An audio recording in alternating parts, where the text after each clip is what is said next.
Hai guys, Assalamualaikum dan selamat sejahtera. Saya Syah Sulaiman. Terima kasih untuk anda semua yang baru saja bersama dengan Cool TV kita untuk hari ini, The Thursday Show. Kita nak bawakan kepada anda semua satu topik yang mungkin boleh memberikan kita info untuk kehidupan kita seharian. Dan insyaAllah hari ini bersama dengan Syah, kita ada seorang doktor yang akan bincangkan berkenaan dengan tajuknya adalah Jangan Selesa Aedes Tidak Mengenal Mangsa. Alright. Jadi untuk bersama dengan kita hari ini, kita ucapkan selamat datang dahulu kepada Dr. Aisyah. Yes. Selamat datang Doktor, selaku Ketua Penolong Pengarah Cawangan Penyakit Bawaan Vektor Jabatan Kesihatan Wilayah Persekutuan Kuala Lumpur dan Putrajaya, Kementerian Kesihatan Malaysia. Selamat datang Doktor sekali lagi. Yes, thank you for inviting. Terima kasih kerana menjemput saya. So untuk soalan yang pertama dulu, kita nak tanya dengan Doktor berkenaan dengan Aedes ni ataupun demam denggi ni. Untuk kadar demam denggi sekarang ni di Malaysia macam mana? Okey, kalau kita tengok dari Januari sehingga 2 Julai 2020 ya, kumulatif kes dengue dilaporkan adalah 55,586 kes berbanding dengan 64,192 kes pada tahun 2019. So kita nampak ada penurunan. Walau bagaimanapun penurunan ni kalau kita tengok tak berapa memuaskan sebab kita tengok dari minggu epid kita panggil minggu epid 25 iaitu minggu sebelum ni, kes adalah sebanyak 1,760 kes berbanding dengan minggu epid seterusnya 26 sebanyak 120 kes. So kita nampak ada peningkatan sebanyak 20.5% ya. So kita jangkakan kes akan meningkat pada minggu-minggu yang akan datang. Dan kalau kita tengok kadar kematian pula, pada tahun ini adalah 92 kes berbanding dengan tahun lalu 93 kes. So dia cuma penurunan sebanyak 1.1% sahaja. Kita masih ada kadar kematian lah kat Malaysia. So trend ini sama seperti tahun-tahun sebelum ni. Dan kita selalu menjangkakan kes ni akan meningkat dari bulan Jun hingga September. Kita panggil sebagai gelombang kedua. Gelombang pertama berlaku pada Disember sehingga Januari. Oleh itu masyarakat selalu perlu bersiap sedia lah untuk mengalami untuk phase gelombang kedua dengan membersihkan sekitaran supaya tidak bekas-bekas pembiakan yang belum menjadi tempat pembiakan. Sebab kalau kita tengok gelombang kedua ni biasanya dia berlaku pada musim hujan dan musim panas. So dia ialah musim yang sesuai untuk pembiakan nyamuk Aedes. Okey, Doktor, mungkin Doktor boleh kongsikan juga macam Doktor cakap tadi, bulan 6 ke atas ada peningkatan, mungkin gelombang kedua akan berlaku. So mungkin Doktor boleh kongsikan sedikit antara faktor peningkatan tersebut. Okey, ada beberapa faktor yang menyebabkan peningkatan kes demam denggi ya. Sebab ada 5 faktor utama. Pertama ialah virus, lepas tu ialah vektor iaitu nyamuk. Ketiga ialah host, kita panggil sebagai perumah. Keempat ialah persekitaran dan juga cuaca lah yang memainkan peranan utama untuk peningkatan kes denggi.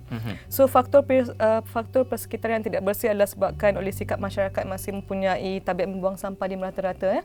Sebab bila diorang membuang sampah tempat seperti polystyrene, bekas tupperware kita panggil semua, so ini boleh menakung air dan menjadi tempat yang sangat sesuai untuk pembiakan nyamuk. So faktor perumah seperti individu, bila seseorang individu kena jangkit dengan denggi, so bila dia bergerak dari satu tempat ke satu tempat yang lain ya, so dia boleh menjangkitkan demam denggi. Penyakit denggi ni lah virus ni. Tidak semestinya semua pesakit yang dijangkiti denggi ada simptom. Setengah orang tak ada simptom. So bila dia tak tahu dia simptom, dia bergerak, so dia boleh menjangkitkan orang lain juga. Yes. So faktor virus juga memainkan peranan sebab kalau kita tengok denggi dia ada 4 serotype. Kita panggil sebagai DEN 1, DEN 2, DEN 3 dan DEN 4. So kalau seseorang tu dia pernah mengalami jangkitan denggi, macam dijangkitin DEN 1 atau DEN 3 ke apa, in the future dia boleh dapat denggi lagi tapi dengan serotip lain. Macam saya sendiri, ini kita ni sikit, macam saya pernah kena denggi. Adakah nanti saya akan kena yang kali kedua ni, adakah lagi bahaya ataupun? Yes, lagi bahaya. Yes, lagi bahaya sebab dia serotip lain. So faktor lain yang boleh menyebabkan lah faktor nyamuk sebagai efisien lah, nyamuk Aedes. Sebab nyamuk ni dia bertelur, dia biasanya ambil selama seminggu lah untuk menjadi nyamuk dewasa. Tapi setengah-setengah nyamuk ni telur dia boleh disimpan selama 6 hingga 9 bulan. Maksudnya lama ya. So bila 6 hingga 9 bulan telur tu akan just remain same. So bila ada hujan ke apa, dia boleh membiak balik jadi telur dewasa. Alright, dan kalau doktor tak kisah juga, mungkin kita nak tahu juga lah, mungkin doktor boleh kongsikan statistik peratusan demam denggi dekat Malaysia ni. Mungkin kalau ada negeri-negeri yang sekarang ni paling terkesan, paling tinggi sekarang dekat Malaysia. Kalau kita perhatikan, Selangor selalu mempunyai penyakit denggi yang sangat tinggi statistik sebab populasi density di Selangor sangat tinggi ya. Dengan seperti Kuala Lumpur sebab kawasan-kawasan ini padat dengan penduduk. Alright, seterusnya Doktor, kita nak tanya juga, ini mungkin untuk memudahkan lagi penonton-penonton kita dekat rumah tu yang mana mungkin nak tahu macam simptom-simptom awal yang boleh, kalau dia orang tahu aku ada simptom ni sikit, aku kena check doktor, mungkin ni denggi. So umumnya kita tahu, kebanyakan masyarakat tahu gejala denggi adalah demam. Okey, demam dengan gejala seperti mual, muntah, sakit badan, sakit sendi, sakit otot, kadang-kadang kita panggil periorbital pain ya, sakit belakang mata. So gejala ini boleh dialami selama 2 hingga 7 hari selepas individu itu mengalami fasa recovery. So ada individu yang mengalami gejala atipikal ya, atipikal seperti batuk, selsema, dah bahkan setengah-setengah pesakit tu tak ada simptom langsung denggi ni. Okey. Jikalau pesakit yang ada demam berterusan, kalau dia diikuti oleh penyakit seperti sakit perut, muntah berlebihan 3 kali sehari dalam 24 jam, pendarahan di hidung atau gusi, muntah berdarah atau buang air besar berdarah. So pesakit ini perlulah mendapatkan rawatan dari fasiliti secepatnya mungkin sebab ini adalah stage yang sangat bahaya ya. So biasanya kalau pesakit pergi hospital dengan cepat ataupun klinik kesihatan berdekatan, biasanya test untuk denggi boleh dapat dalam 15 hingga 20 minit sahaja. Macam suhu pula tu, kalau kita cek, adakah demam denggi ni suhu dia memang lebih ke 41 ke? Suhu memang selalu tinggi lah, 39 hingga 40 lah. Biasanya 40. Dia akan ada demam panas. Sebab kalau demam normal is 37 ke atas. Low temperature, low grade temperature lah. Biasanya seseorang tu tidak mengalami demam tanpa sebab. Tetapi kalau pesakit tu dia berada di kawasan yang berisiko tinggi seperti kawasan yang pernah di fogging ataupun kawasan dia pernah ada pesakit yang pernah admit untuk penyakit denggi, dia kena aware lah kalau dia ada demam. Maksudnya dia ada risiko untuk dapat penyakit denggi juga. Macam mana dia boleh daripada denggi dia boleh jadi denggi berdarah, ataupun denggi berdarah ni macam mana sebenarnya? Denggi berdarah seperti simptom saya terangkan tadi, biasanya denggi ni dia ada few stages. Okey, yang pertama tu biasanya setengah orang tak ada simptom, setengah orang ada simptom-simptom seperti demam, sakit sendi, sakit badan semua. Tapi kita panggil hemorrhagic dengue hemorrhagic syndrome tu bila pesakit tu mempunyai simptom-simptom sakit perut, berdarah dari gusi atau hidung, berak berdarah. Itu kira itu denggi berdarah. Denggi berdarah.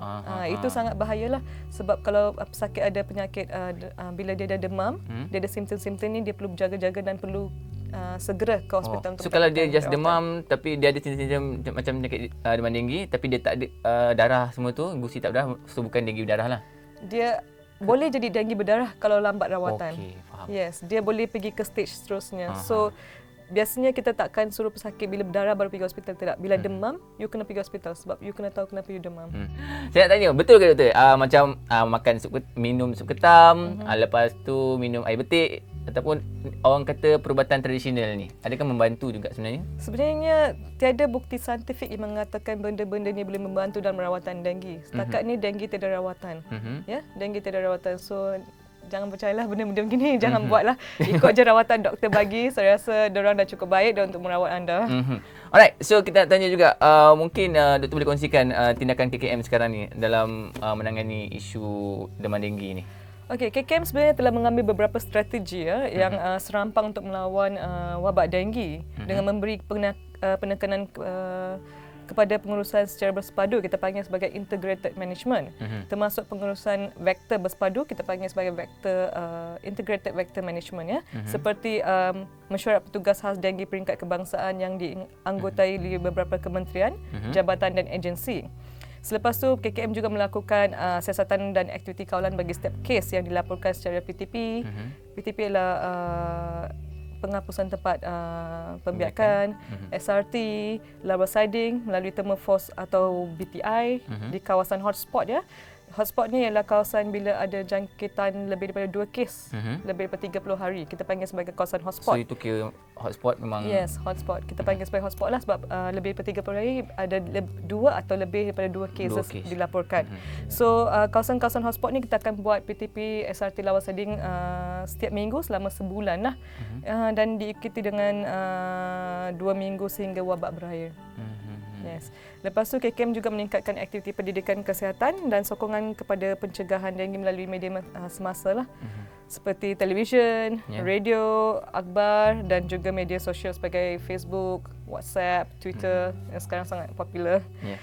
KKM juga meningkatkan dan mengukuhkan penglibatan masyarakat dalam aktiviti pencegahan dan kawalan denggi, terutamanya di kawasan panas denggi melalui penubuhan projek Communication for Behavioural Impact, kita panggil sebagai KOMBI ya. So KOMBI ni seperti saya terangkan, kita telah wujudkan di beberapa tempat. Kita ada pemimpin untuk KOMBI dan dia akan membantu masyarakat dalam menangani masalah denggi seperti gotong royong, meetings, macam mana nak menangani masalah ni lah, kawasan-kawasan hotspot dan kawasan-kawasan lain lah. Masyarakat juga boleh mengetahui hotspot kawasan denggi melalui iDenggi lah. Kalau kita tengok iDenggi, kamu boleh perhatikan kawasan-kawasan hotspot yang ada jangkitan denggi semasa lah. Seluruh Malaysia. Seluruh Malaysia. Alright, seterusnya mungkin ini sebab kita dah panjang juga untuk tersedia show kita hari ini. So kita nak minta juga untuk doktor mungkin ada nasihat ataupun tips yang terakhir nak dikongsikan kepada penonton-penonton tersedia show kita untuk hari ini. Silakan doktor. Masyarakat perlu tahu ya, KKM tak boleh menangani denggi dengan kita tak boleh menangani denggi sendirilah. Masyarakat perlu bekerjasama dengan kita orang in sense of diorang kena memastikan tiada pembuangan sampah di merata-rata tempat. Kedua ialah biasanya denggi ni kita tengok dia punya pembiakan di dalam kawasan rumah, ya, kawasan rumah. So kebanyakan masyarakat kita ni sibuk bekerja semua, diorang terlupa untuk tengok tempat-tempat yang kecil yang menjadi tempat pembiakan Aedes, seperti bawah peti sejuk tu ada piring dia kan. Yang tu biasa orang terlepas pandang. Ya, terlepas pandang ataupun filter air dia punya piring kat bawah tu. Atau lepas kita cuci piring ada tempat untuk letak air tu kan. Untuk takung air turun pada lepas kita basuh pinggan tu. So tempat-tempat tu diorang tak buang ataupun sebagai pam air, longkang, pastikan tiada penakungan air lah. Benda ni sangat penting. Ambil 10 minit lah setiap minggu sekali untuk memastikan tempat-tempat ini bersih. Okey, pastikan kalau kawasan-kawasan yang ada masalah air seperti di Lembah Kelang, I think. Diorang selalu sentiasa letak air dalam baldi semua kan, penakungan air. Pastikan sentiasa tertutup ketat lah. Tertutup ketat. Lepas tu jangan membuang sampah ni merata-rata. Pastikan gunakan aerosol ya, kalau nyamuk kat rumah aerosol. Tapi aerosol ni untuk membunuh nyamuk dewasa. Untuk membunuh lawai kita selalu pakai BT air ataupun kita pakai yang serbuk tu yang serbuk tu. Yes, ABET. So pastikan tidak pembuangan sampah. Sekolah-sekolah atau pusat tuition yang tutup lama ataupun company-company yang tutup lama yang baru buka, pastikan spray sentiasa dan tiada penakungan air lah. Yes. Jika ada demam ataupun simptom-simptom yang boleh disyaki denggi, tolong ke fasiliti kesihatan secepat mungkin. Jangan pergi untuk rawatan tradisional. Terus pergi ke klinik yang berdekatan mungkin. Yes. Alright. So, terima kasih kita ucapkan kepada Dr. Aisyah kita atas perkongsian hari ini. InsyaAllah dengan perkongsian kita dapat tahu sedikit berkenaan dengan demam denggi dan juga nyamuk Aedes ni. So, jangan selesa, Aedes tidak mengenal mangsa guys. Alright. Yes. So, kalau ada apa-apa yang anda nak komen ataupun nak tambah info yang doktor bagi tadi, boleh komen kat bawah ataupun nak kongsi dengan kita cerita-cerita anda berkenaan dengan demam denggi ni, boleh komen di bawah. Kita jumpa lagi next tersedia show bersama dengan saya Syah Sulaiman. Assalamualaikum. Jumpa lagi guys. Bye. Thank you. Terima kasih doktor. Thank you. No problem.